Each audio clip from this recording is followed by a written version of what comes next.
The Jesuits would also continue Rome's centuries-old persecution of the Waldenses in their dogged attempts to finally annihilate them.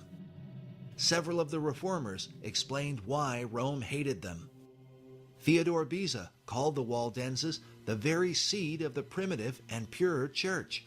He said they never adhered to papal superstition, for which reason they have been continually harassed by bishops and inquisitors, so that their continuance is evidently miraculous. Meanwhile, Heinrich Bullinger said, throughout the world, the Waldenses have sustained their profession of the gospel of Christ.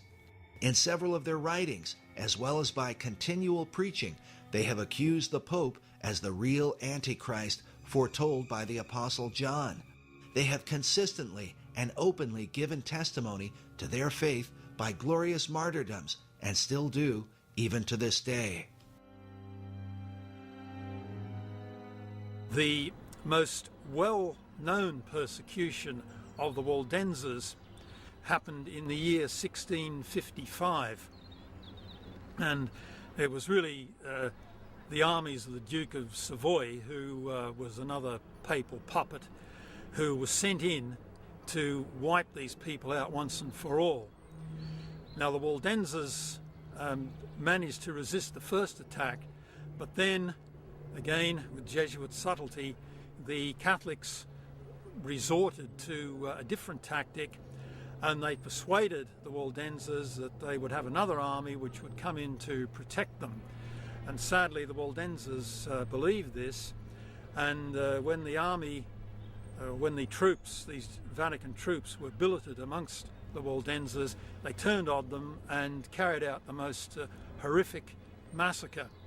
And it's known in history as the massacre of the Piedmont, and it's even commemorated by the English poet John Milton, and was called on the late massacre at Piedmont to commemorate the sufferings of the Waldenses.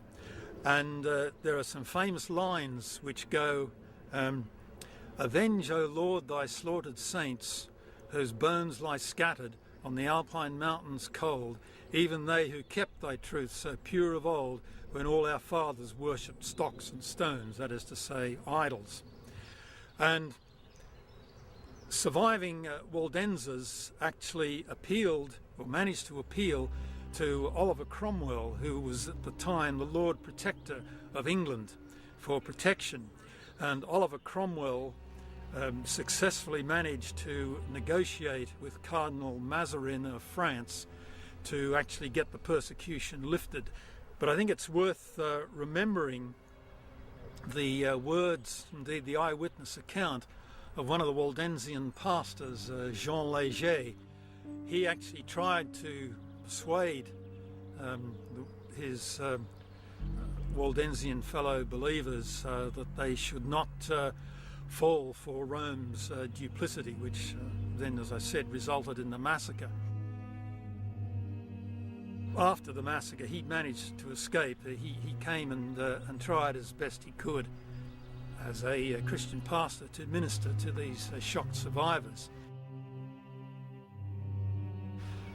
And he even wrote about it, and he said that the tears mingle with my ink when I write about these deeds of darkness, yea, worse even than the deeds of the Prince of Darkness himself, because he saw firsthand the horrible cruelties that these Catholics had inflicted on these innocent Bible believers.